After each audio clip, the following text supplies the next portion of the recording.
On ressent tous à un moment donné le besoin de s'éloigner de notre vie actuelle. Le sentiment de devoir écrire en nous quelque chose de nouveau.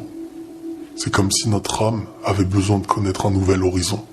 Parfois de manière temporaire, parfois pour le restant de notre vie.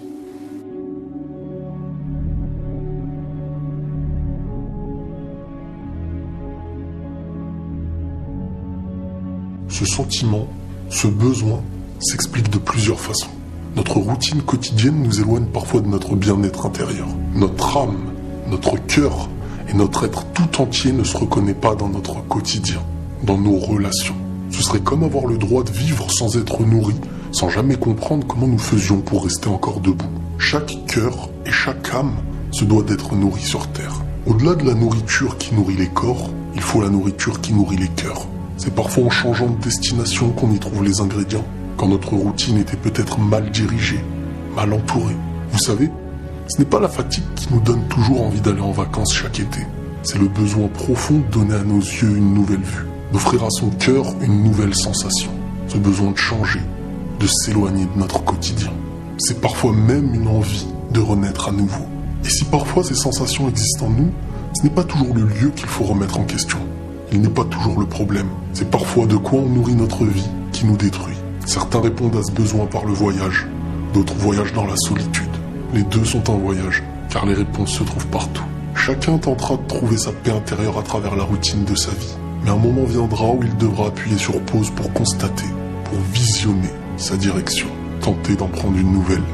Certains appellent ça la fuite. La fuite, elle n'est pas toujours faite par des lâches. Parfois, on aime tellement quelque chose qu'on en a mal. Et notre seul réconfort à ce moment-là, il en serait la distance qu'on lui offre.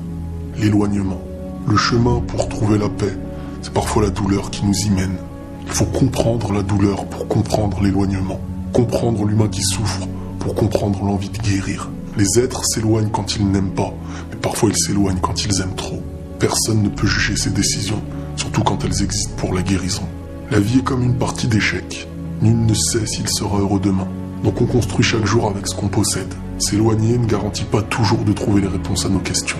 Parfois, ça nous en rajoute même des nouvelles. Le besoin de créer une distance, c'est aussi parfois un objectif de se reconstruire. Surtout quand nous sommes proches de quelque chose qui nous détruit. Si vous retenez une personne avant son départ, faites-le uniquement si c'est un bien pour elle, pas pour nous. Et peu importe la douleur.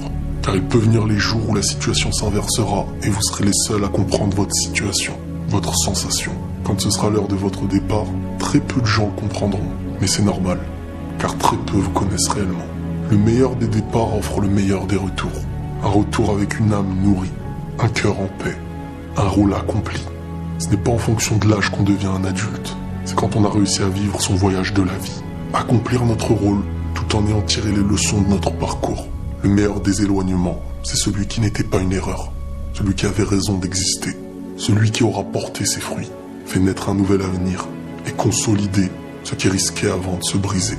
Prenez tous soin de vous et la paix sur vous.